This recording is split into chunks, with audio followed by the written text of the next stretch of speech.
What's up, guys, and welcome to this is the LK show for the 27th of April 2024. I'm your host LK, looking forward to bringing you this show. On this show we're going to be covering last night's draft results, we're going to be reviewing SmackDown, and we're going to be talking about AEW's Tony Khan's comments that he made on the NFL Network, which I'm sure has got the Twitter machine absolutely going crazy. You can follow me on Twitter at LK Wrestling. I'll follow you back and engage in some intellectual professional wrestling conversation. Thank you for joining me. Let's just jump straight into this, because who knows how long this could be. And if this is your first time of checking the LK show out, please subscribe on YouTube, like, comment, and if you're listening to this on any of the audio platforms available, Spotify, iTunes, Speaker, please 5-star review and follow to know when each and every episode of this podcast does get dropped. So that in mind, let's just jump straight into this. Let's go over the draft results. Let's get the draft results out of the way.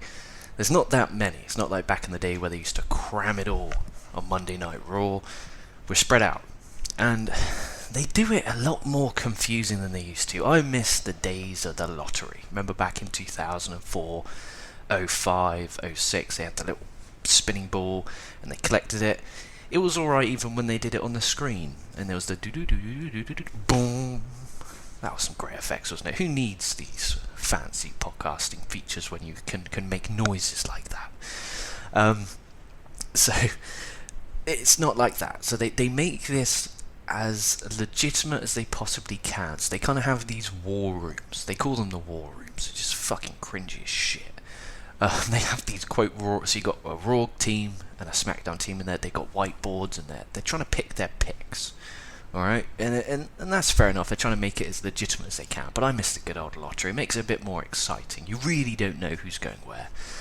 And as a whole, this kind of draft this year so far from night one, nothing's changed. You know, I'm going to read you the list of the SmackDown roster currently and the Raw roster currently as of, last night when they did the draft. Really not much has changed. A few guys have come up and girls have come up from NXT. But besides that, nothing has really changed. Are we doing a draft just because the NFL is doing a draft? Is that what's going on? I think that is a possibility. So SmackDown, I'm just going to give the whole draft results, because I don't want to keep stopping in between each segment and breaking down what Bubba Ray Dudley and Devon said, and let's just get on with it. So we had SmackDown. First pick was Bianca Belair staying on SmackDown, and Carmelo Hayes coming from NXT. This is a good pick. I really hope. Now, this is a beautiful thing. Now, back in kind of 2016, 15, 17, 18, we used to review WWE on the Coco Sports YouTube channel, which you should go check out if you haven't done so already. We used to watch it all live and review it live after it aired. And as an Englishman, we're talking getting up, not getting up, staying up till 6 a.m. sometimes, 7 a.m. sometimes when they'd go long, because the Monday Night Raw finishes at 4. I remember Wednesday used to be such a treat. NXT was on 1 till 2, Lucha Underground 2 to 3, bam, wrap it up. I'll be in bed by 5. I miss those days, I really, really do. Looking forward to kind of getting back into this whole, I've done this a few times, but I'm really looking forward to getting back into kind of covering that Western side, because I do have a YouTube channel called SOS Wrestle Talk with Dion over there, and he does such a fantastic job covering Japanese pro wrestling, so go check it out if you haven't done so already. I'm still going to be giving coverage over there, covering New Japan and Prezzo. I'll also integrate that sometimes when I do the LK show, because obviously there could be 10 topics on one show, and the show could go 4 hours long. That is always a possibility. I do like to waffle, as you can tell. That's what I do. When the brain ticks, it just talks. And I apologise if that annoys you. And if you're there, you're literally sat there waiting to hear the draft results. And I've been waffling on about what I did in 2016 with my dick at 5 a.m. But yeah, so Carmelo Hayes coming from NXT. And the original point I was trying to make is, if this was 2016, if it was Vince McMahon in charge, we would be sat here going, how is Vince going to fuck him up? Like Nakamura. Remember when Nakamura did a great debut in NXT in 2016, and then we were like, how is Vince going to ruin him? But he gave it his best shot. I mean, he really, really did. Even now, Nakamura, you got to give the guy credit. I saw a tweet and it was so I can't remember who it was, so I apologise, I can't give credit. I literally just saw it as I was scrolling, I think it was yesterday. I need to start retweeting, I need to post on Twitter, at LK Wrestling, follow me there. And it was, you got to give a man credit. He had one good match with Sami Zayn in 2016, and he's coasted and made absolute millions of pounds for nearly 10 years. And that's true, you got to give the man credit. You know, he literally gets paid thousands, hundreds of thousands of pounds. And he coasts. You know, if you watched him in New Japan, you know the kind of wrestling abilities that Nakamura has. And he coasts, and you got to respect that. You really do. Back to the draft. So Bianca Belair, Carmelo Hayes, Randy Orton, staying on SmackDown, Nia Jax, moving from Raw, so it'll be interesting to see what she does. LA Knight staying on SmackDown, The Bloodline staying on SmackDown, Styles staying on SmackDown, and Andrade moving from Raw to SmackDown. So, it's kind of difficult to kind of give a review of the overall draft. It really is difficult because there's very few people who have been announced. Obviously, more get announced on Monday's episode of Raw. You kind of you'll be able to see storylines better. But you know, what have we got there? You know, we got Orton and Hayes. I think that could be something for SummerSlam, straight out the bat. Because you know, Hayes had a really good match with Cody Rhodes on the SmackDown. That I will get to. So it'll be interesting to see what they do with Hayes, and I think Orton is someone that you could stick him with, as is AJ Styles, because obviously he's in the middle of this heel run. So it'll be really interesting to see, and they've got a lot of talent there they can use to build him, and especially, you know, Orton being a fucking babyface and one of the best wrestlers of all time. Stick him in a couple months program. Carmelo Hayes, Randy Orton, SummerSlam. Monday Night Raws, they have Jey Uso, Seth Rollins, Bron Breakker, Liv Morgan, Ricochet, Sheamus, Alpha Academy, and NXT's Kiana James. Now, I do a piss poor job of keeping up with NXT. And I don't know if anyone else has this problem. They'll watch the takeovers, and then they get a bit quiet on it. It's kind of it's a bit difficult to keep up with. Now, what I mean, I think that could be because of the amount of wrestling that there is in this day and age, and the accessibility of it. You know, you could literally log on to your computer and watch 5 different Japanese wrestling organizations. You could watch CMLL, you could watch AAA. There's so much you can watch, and then you've also got TNA, you've got AEW, it is a full-time job trying to keep up with pro wrestling. If you add friends, a partner, family into the mix, it is difficult. And NXT is one of those where whenever I watch it, I'm always impressed, and I want more, but I don't give myself more. And I don't know if anyone else has that problem, or if they're smart and they have a routine. I think Americans are lucky in an extent. You guys can just get in the routine of watching it live. You know, you watch it live, that's what you do, and that's absolutely fair enough, and lucky to you. But in the UK, you know, it's such a stupid time, and when you got to wake up early for work, it's just not possible. But I've never seen Kiana James wrestle a wrestling match. That's absolutely terrible, isn't it? What a terrible podcaster I am. I've never seen Kiana James wrestle a wrestling match. But again, going over to Raw, see what she can do. Bron Breakker going over from Raw is a very good move. I'd love to see him in the mix straight away, with the likes of the Rollins, with a Sheamus. Imagine Bron Breakker and Sheamus for 20 minutes. That's, again, you can pick Carmelo Hayes with Orton for SummerSlam, Bron Breakker versus Sheamus at SummerSlam, and you're building the younger talent, which is something, again, I have faith that Triple H can do, and can do well. There was also some, I believe, social media picks. So SmackDown also got Baron Corbin. Again, really happy with that. He's obviously done some good stuff in NXT from what I've seen.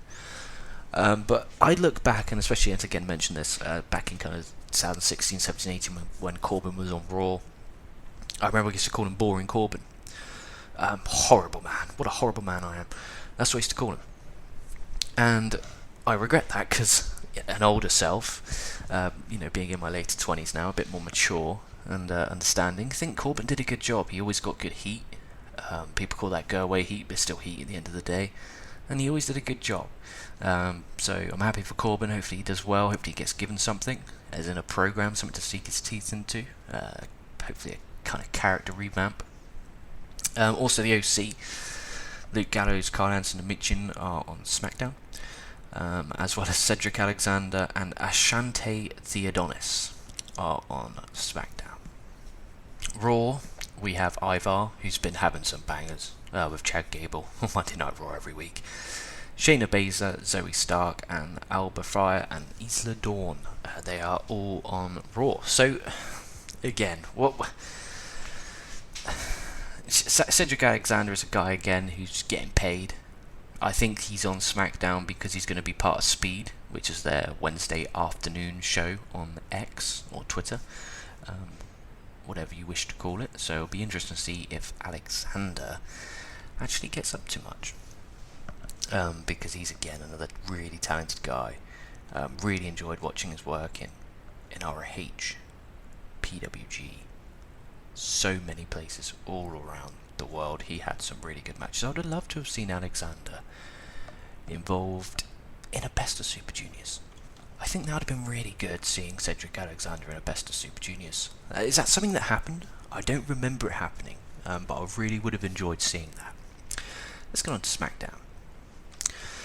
So we started the show off with a contract signing for Cody Rhodes and AJ Styles, who will be having a match for the WWE Championship at Backlash, which is next Saturday in Paris, France. I know it's in Lyon, isn't it? In Lyon, France. That's a country I've never been to. France, a country definitely on my bucket list. I'd love to go to Paris, go up the Eiffel Tower. So that's definitely something I would like to do in the future. Anyway, going off topic. Cody Rhodes, AJ Styles, contract signing. This was an actually respectable contract signing. There was no physicality. There was no one going through a table.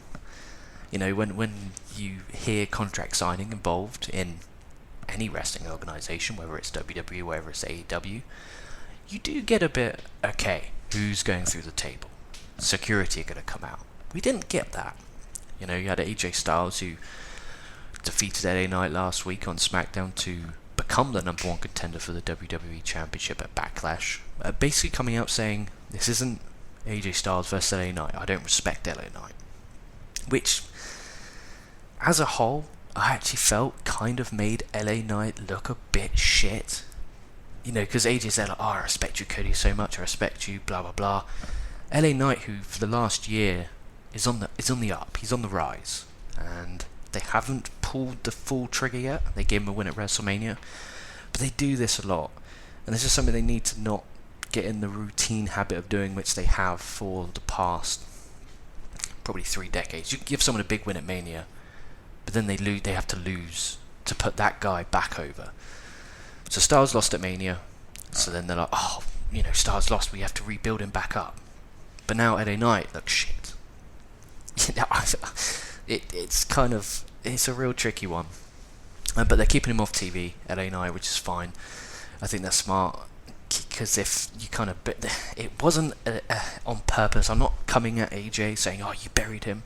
But the way it was written kind of did bury it. Kind of made it like, you know, Cody Rhodes, you're a superstar. You're a mega star. I do respect you. I don't respect LA Knight. That's why I was a dick. It kind of comes across like that, like, oh, LA Knight's not worthy of a respect. And he also said that, you know, unlike LA Knight, him and Cody have come up together, done the same roads, which LA Knight did. You know, he did TNA, he done NWA, he did the Indies, he done NXT. It's not like he was just a gymnast, or he wasn't a bodybuilder and then all of a sudden turned, or a basketball player, an NFL player, and then turned wrestler. He did the same roads, he made the towns, he toured. So I didn't get that comment. But AJ was kind of very, very serious. He looks great. You know, we've been watching AJ Styles now for, 15, 16 years. I started watching TNA, and first ever pay-per-view was Victory Road 2008. That had Booker T versus Samoa Joe in a cage match.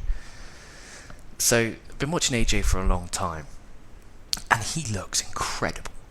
The shape he's gotten into is absolutely out of this world. And the match itself, AJ and Cody, it's the first time it's ever happened. Not just in a WWE ring, but in any ring. I don't even know if they've been in the same ring together, not alone one-on-one.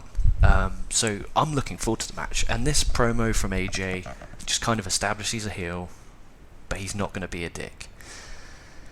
Cody Rhodes then cuts a promo saying blah blah blah, we've never shared a ring, it's going to be good, I'm going to show you why the hardest part isn't winning the belt, it's keeping the belt. Building this up in a respectful way. I wouldn't say it's in a respectful way, it's more they're doing it without being physical. Then we had the LWO, Rey Mysterio and Dragon Lee defeating Del Fantasmo's Angel Garza and Humberto Carrillo in about 5 minutes. Mysterio hit a 619 and then Lee hit the Operation Dragon. So it really was a nothing match. It was 5 minutes and it included a fucking commercial break. So that was either the opening promo went a bit too long, or we just didn't give a fuck. The only purpose of this was to get to what happened next, which was Santos Escobar comes out and he reveals who attacked Dragon Lee before WrestleMania, and it was Carlito. Carlito then hit the backstabber on Dragon Lee and ran the fuck away. Mysterio looks pissed off. Spot on. We get Rey Mysterio versus Carlito. That's good storyline. They're following up from stuff that happened before WrestleMania, and it makes sense. Carlito's can be pissed off because Rey didn't pick him. That's just really good storytelling. I really like that, and I reckon Carlito and Rey will actually be a banger. Then we had Bron Breakker defeating Cedric Alexander. This was a squash. He hit 2 spears. He literally came out with his straps down. This was a squash. We're building up Bron Breakker. Alexander was there. He got paid, done his job, and he fucked off. I think Alexander's one of those guys who he's in WWE. Is he ever going to kind of get out of the part he's in the card? I don't think so. That's not a disrespect to him. I think it would have happened by now. He's been there for nearly 10 years. So kind of he's there. He's getting paid. Fair play to him, and he's probably going to be featured a lot on Speed, so touch wood that he does actually get utilised there. But again, building up Bron Breakker, that's a guy again on Monday Night Raw. You can stick him, like I said, with the Sheamus. You got to put him with the Sheamus. Get it on a SummerSlam, give him 20 minutes, let him have a banger after banger after banger. Then we had Bianca Belair and Jade Cargill. They challenged the Kabuki Warriors to a WWE Women's Tag match at Backlash, which got made official. Obviously Bianca Belair's on SmackDown, and Jade Cargill's realistically probably going to stay there as well. Wouldn't be surprised if Jade turns on Bianca here at the pay-per-view. Expecting the Kabuki Warriors to keep their titles. I saw online a lot of people think that Belair and Cargill are going to win, but I think Cargill is best as a heel. I think she's naturally a better heel, especially watching her stuff from AEW. So I wouldn't be surprised if she attacks Belair and we get a long program heading into SummerSlam with Belair versus Cargill, which is great for Belair. She gets something to sink her teeth into that doesn't involve a Women's World Championship. And Cargill can get her teeth set into a good feud. She can just get involved with some character work, some promos, some storytelling, so it'll be good to see that. Then Naomi versus Tiffany Stratton for a number 1 contender spot against Bayley. This was alright. I was very critical of Naomi's work in TNA. I didn't think it was great. I don't think her wrestling is magnificent, but I think she's good at telling a story, and she's got a good character. She's got a cool entrance. It's kind of it. I'm not the biggest Naomi fan. Tiffany Stratton, I think, is great. Nia Jax came out during this match, by the way, and beat up Bayley, and then caused a DQ by attacking Naomi. Nia Jax is great. Again, 10 years ago, I didn't think as much, but I think she's great. She gets great heat, and she's a great heel, believable heel, which I really like. So as a whole, I actually was hoping this would be a 4-way. It was announced it's going to be a 3-way, so Tiffany Stratton, Naomi, and Bayley for the Women's Championship at Backlash on Saturday. So next Saturday, so that's something that I'm sad about, because I actually wanted Nia Jax to be in there. But then if that's the feud after, if we have Bayley retain, hopefully pinning Naomi, and then we go straight to Bayley Nia Jax at the next pay-per-view, I think it's Queen of the Ring or something, that is great. I'm happy with that. I think Jax is great. Her match with Becky Lynch at the beginning of January on Raw was really enjoyable, and I feel that You know, her character's been built up really well. She's been very well protected, and this is what she needs to do. She just needs to just be a machine. Go out there and kick some fucking ass, and not be nice and, you know, fucking back in the day, I'm not like most girls. Like, fuck that. Just fucking go out there and kick some ass. And then we had the Final Testament attacking the New Catch Republic backstage. I like this. I actually really liked it. Karrion Kross was really intense in the mic. Authors of Pain taken out. The New Catch Republic bait and done. Obviously that sets up next week's SmackDown, which is going to be New Catch Republic against the Authors of Pain.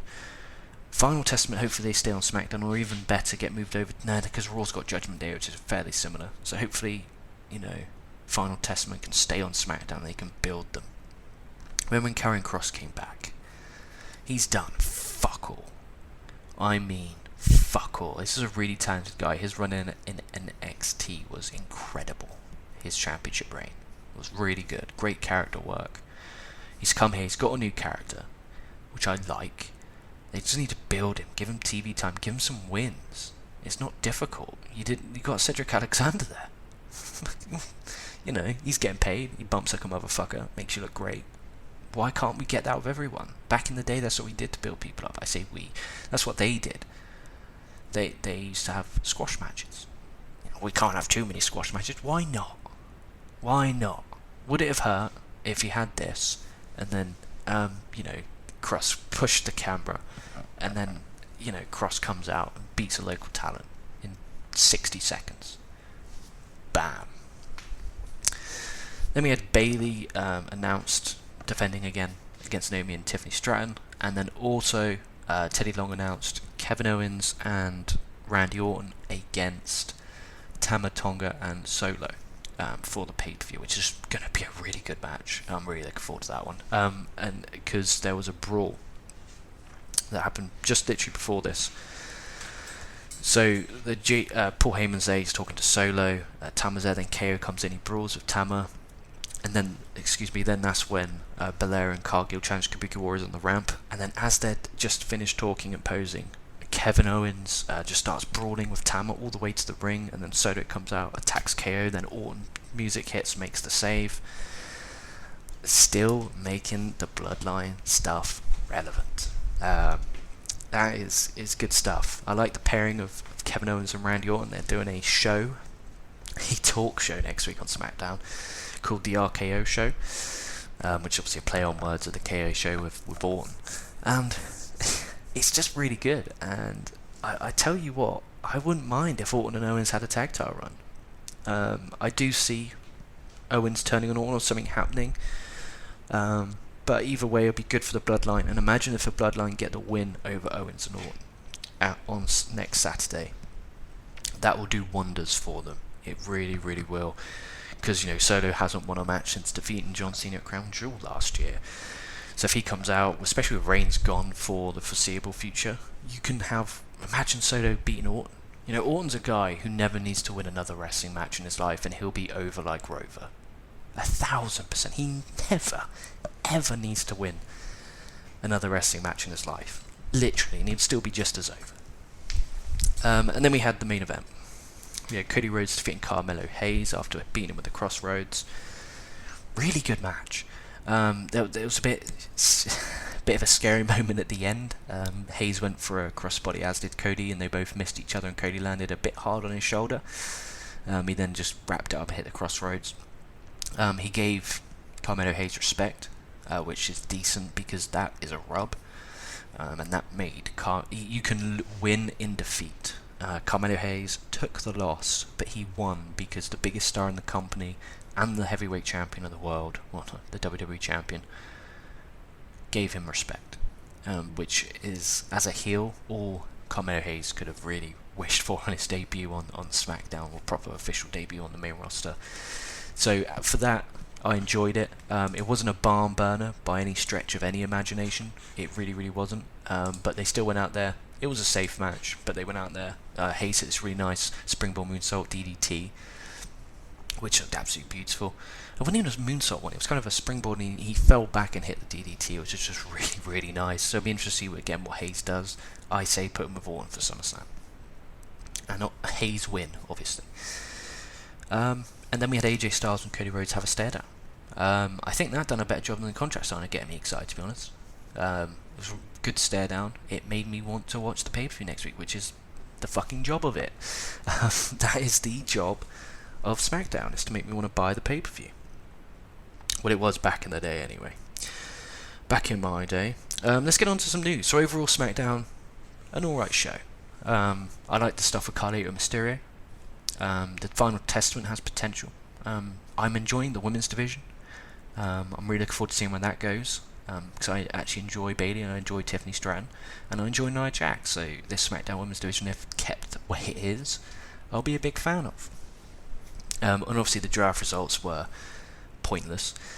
But yeah, overall an alright show. It isn't anything that's going to make me come in my pants or overly excited. It just they went out there and they did a fucking alright job. Let me know on at Twitter at LK Wrestling and let me know your opinion. Let's get on to some fucking wrestling news, my friends. We're so lucky. Alright, now some people hate it, some people love it. I love the juicy gossip. I love the news, the rumours, what's happening in the world of wrestling. I love it. Every day when I wake up, it's a habit. You know, a lot of people when they wake up, they go on TikTok, they go for a stroll. Me, okay, what do? I get up, have a piss, have a shit, have a shower, have a shave, go into my kitchen, make myself some cereal, sit down at the table, get my phone out, woof, wrestling news. And I'm a sucker for it. I can't just stick on one site. I'll go to the Observer. That's where I'll start. I'm not a subscriber. I'm not going to pay some tool to tell me what he thought of a wrestling show. I'm not a subscriber. I just go on there and I read the news. I go on the daily update. If you go on the Observer, you know that. The daily update, and then I'm like, okay, cool. Because obviously UK time, the news happens in the evening. So for me, when I wake up, that's when all the news is happening. And then I'll go elsewhere. I'll go, if I want to giggle, I'll go Ringside News. I'll go to E-Wrestling News. You know, PW Torch. Fight for on occasion. I don't like the Fight for on my phone is shit. I don't know why I don't like it. But that's what I do. I'm a sucker for news. So on the LK show, I'm looking forward to taking these news stories and just getting down with them. I want to hear your thoughts on them. I want you to hear my thoughts on them. And we'll get down to it. Because it makes it fun. It does. It makes it really fun. It's no different from if you're a fan of Star Wars, Jurassic Park, Harry Potter, Game of Thrones. You all have those fan threads where everyone kind of speculates and the rumours and the rumour of the new Jurassic Park film, who's going to direct, who's going to cast, who's the cast, you know, it's all that. Same as in Star Wars. I'm looking forward to Star Wars Apocalypse. Watched the trailer for that last night, that looks really good. Big Star Wars fan is okay. Let's get on with the news. Apologise if this is going to be a really long one. This does happen. This is why you should subscribe. You know, sometimes these shows are going to be 15 minutes long and it'll just be an easy digest. Other times, they could be half an hour to 2 to 3 to 4. I'm a bit rusty, as I haven't done a podcast in a while, so this one will probably be about 30-40 minutes in length is my prediction. So let's have a look here. Let's talk about the mighty Tony Khan. And before that, let's talk about Dynasty. What a show. I really enjoyed it. Really good show. I loved Bryan Danielson against Will Ospreay. You know, I've been watching wrestling for 25 years now, and I can happily say that is one of the best matches I've ever watched. I was so emotionally into it, and the build wasn't anything special. The build was, I'm the best in the world. No, I'm the best in the world, bruv. You know, there wasn't amazing build. It was, the build itself was, these two men are going to absolutely have one of the best barn burners of all time. Pay and watch it. That's what I did. That is what I did. I paid, and I watched, and I fucking enjoyed. That is what AEW should be. It should be great wrestlers having great wrestling matches. They need some more stories to kind of take it to the next level. But as far as on a pay-per-view, one match. It should always just be one match that is just outrageous for the hardcore fan, which is what AEW should be targeting. Because if you're putting matches like Will Ospreay versus Bryan Danielson, that's not for the casual fan. You know, that's not for... You're not going to be at home and invite your pals round who don't watch wrestling to watch that. And I mean that, and that's not a knock on either of them. It was one of the best matches, if not the best match I've ever seen in my life. But Reigns and Cody, I'll give you an example. I have a friend, not a wrestling fan. He don't rip it. He says it's not for him. I've known him for years, nearly 10 years now. And I was watching WrestleMania. And he came in and he was transcended with Reigns and Cody. He was absolutely transcended. He was just like, wow, that was amazing. And he was like, let's do that again next year. And I said, no, we'll do the Royal Rumble and then we'll do WrestleMania. He was like, yeah, I'm in. Generally as God is my witness. That is the quality of storytelling that was involved in the video package, which explained everything, and the match itself, and the spectacle that WrestleMania was. You know, it is an absolute spectacle, and that's something I hope that they take into All In. You know, All In last year they tried to ram as many people as possible, but it didn't. It felt just like an AEW show in a stadium. It didn't feel like a fucking stadium show, if that makes sense. There was no massive set. There was no big pyro. There was some fireworks up top. There was no big pyro. They need to do that. You know, that it's something that needs to happen. But and Swerve Strickland winning the AEW World Championship, what an incredible moment that was. Absolutely incredible. Joe was a great champion. He came December, took the belt, dropped it, put Swerve over. Swerve had obstacles, and it was a good chase, and now he's got it. And I hope he has a good title run, and I'm looking forward to seeing where we go with Swerve, and I hope they give him a good lengthy reign until MJF comes back, and then we strap that rocket to that motherfucker and try and take it to the next level. As a man who AEW is missing heavily is MJF.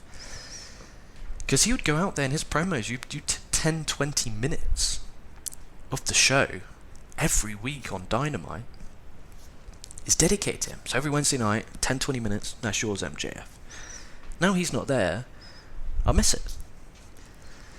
And I'll be fascinated to see the ratings, because I do believe AEW did about 600,000, which is the lowest since January of 2021, which is a concern, but apparently it was because they were against some American sport event, which is fair enough.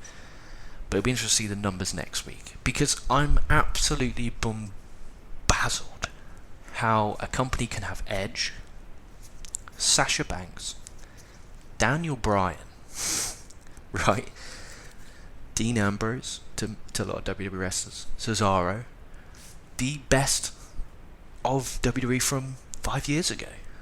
Truly. Everyone apart from Reigns, Orton, Rollins. Everyone else is there, right? And it's doing 600,000, 800,000, while WWE's doing 2 million. That's because what they're doing with them. You know, Edge is there. What's he doing right now? No. Sort of doing stuff with House of Black.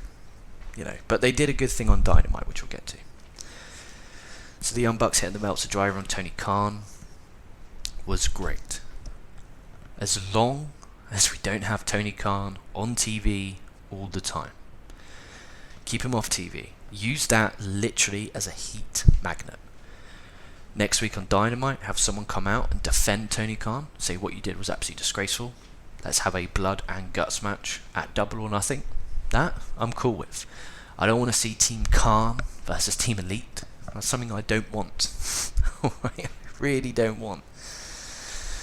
They're probably going to do that, but especially with how Tony Khan's been on the NFL Network. But if the only reason that was to happen was to get heat on Jack Perry, to get heat on the Young Bucks, and to get heat on Kazuchika Okada, I'm fine with that. I'm truly fine with that. But if they're going to keep doing Khan involved in stories, I'm not interested in that. I watch wrestling for wrestling. And some good stories. I don't want to see a millionaire.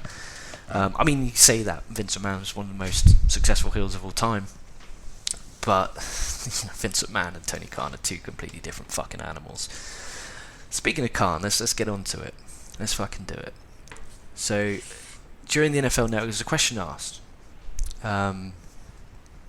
saying on AEW being up against an evil juggernaut in WWE, and this is Khan's response.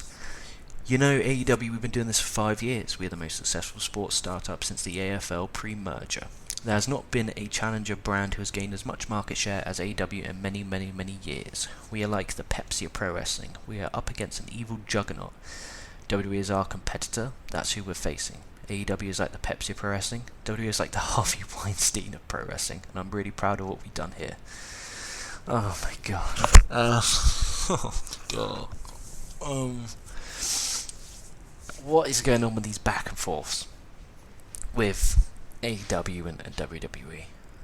Obviously Tony Khan is doing that to build numbers for himself, to be the underdog. Everyone loves an underdog story. Everyone. It's just, it doesn't matter if it's film, TV, soap, theatre, whatever it is. You love an underdog sport, you know, whether it's football, soccer, NFL, basketball, hockey, whatever it is you watch. You love the underdog story. You could sit there and watch a game, bottom of the league versus top of the league, and you'll root for the bottom of the league. And that's what Tony Khan is trying to create a narrative of, you know, we've done so well as, you know, we're challenging them, we're a competitor, but we're only small. We've got a big market share, but we're small, we're the underdog to the evil WWE. And that's the narrative he's trying to spin. And that's absolutely fine. Literally zero issues with that. But at the same time, Harvey Weinstein of WWE, that's probably not something you realistically want to be saying on TV, but at the end of the day he's getting people to check out AEW, isn't he? So that's what's going on. We've also got Warner Brothers Discovery apparently happy with Dynamite ratings this week, which is an interesting one because they did 683,000, not a great number. But they did have competition, I'm reading here, against the NBA and the NHL playoffs, and they still ranked 6th for the night in cable programming. So that's overall not too bad. We also have here Max Caster saying he's suspended. Not sure. I don't know why he's saying that. He's facing off against the Grizzled Young Veterans on AEW Collision. That's tonight, which I'm looking forward to. I think that'll be a really good match. Really, really good match. Bowens and Caster against Grizzled Young Vets. I've been really enjoying what Grizzled Young Vets did in TNA. And I'm really going to look forward to seeing what they do in AEW. I don't know if they're going to be there a long time or a short term. Hopefully it was kind of a trade. Matt Hardy can do you guys for a bit. We'll give you Grizzled Young Vets for a little while. That's something I'm looking forward to. TNA pay-per-view wise, Rebellion did 5,000 pay-per-view buys, which is a concern.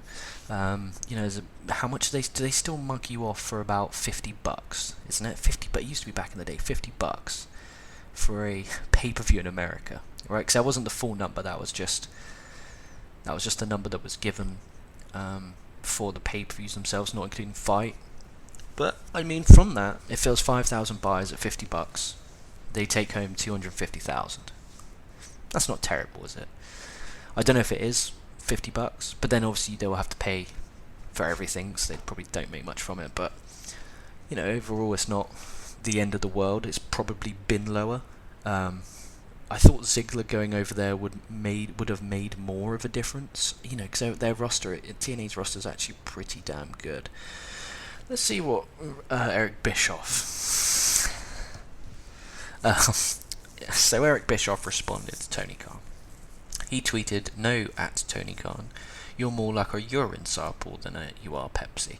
Which is fucking great. It's just funny. It's just Bischoff keeping himself relevant. People click on it and then click on his podcast in his Twitter bio link. It's really genius. Excuse me. So I have nothing but love for Eric Bischoff. Really enjoyed his. Used to enjoy his Strictly Business podcast. Obviously, that's now up and shut. It was quite nice to just kind of listen to in the background.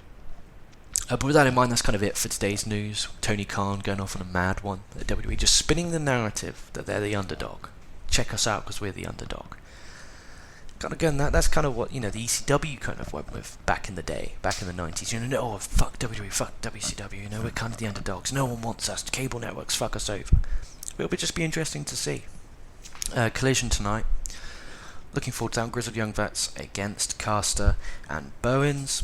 I am looking forward to that. Should we let's give a quick Collision preview. Let's see if I can find that online somewhere.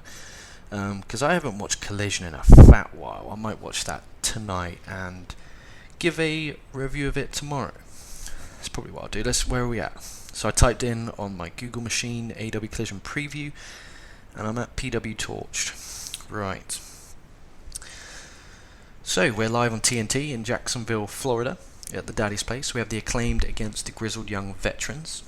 We also have Bullet Club Gold. It's Jay White, Austin Gunn, and Colton Gunn against Action Andretti and Top Flight for the AEW Unified World Series Championship. I'm happy they've done that, by the way.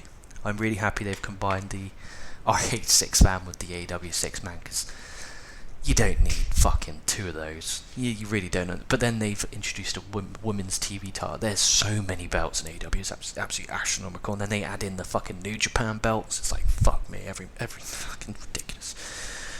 Tony Storm versus Anna Jay, which should be a good one. And then Swerve Strickland to speak for the first time as AEW World Champion. So it'll be interesting to see where we go. We got Double or Nothing coming up. Who are we going to have to challenge? Who are we going to have to challenge? We got a babyface. We need a heel. Who are we going to go with? Who the fuck is Mr. Neck Brace Tony Khan? As Eric Bischoff says, the urine of pro wrestling. Gonna pick to challenge. I'd like to know. Please let me know on Twitter who people think Strickland will be facing at Double or Nothing. I really don't know, man. I'm actually really intrigued. I'm gonna watch fucking Collision. That's what I'm going to do. I'm going to watch Collision. I'm going to come on here and I'm going to fucking review that cunt. Oh, shouldn't have said that word. Bad English boy. Bad English boy. There's me taken down. There is me taken down and cancelled. This is the first and last time you'll be listening to the LK Show. So, if you don't hear from me again, you know I'm banned. But in the meantime, follow me on Twitter at LKRSK. I'm really looking forward to doing this. As I mentioned at the top of the show, I will try and do this as much as possible. And I don't want to come on here. What I was doing before is I'd have 5 things I want to talk about, then have to create 5 different podcasts or videos. I just do an LK show and just cover it all in one, and it can flow and it can all relate to each other. So hopefully some juicy news comes, this time tomorrow. So fine, guys, thank you so much for watching. Like, comment, subscribe at LK Wrestling on Twitter. Until next time, stay safe, stay well, and I'll be catching your asses down the line.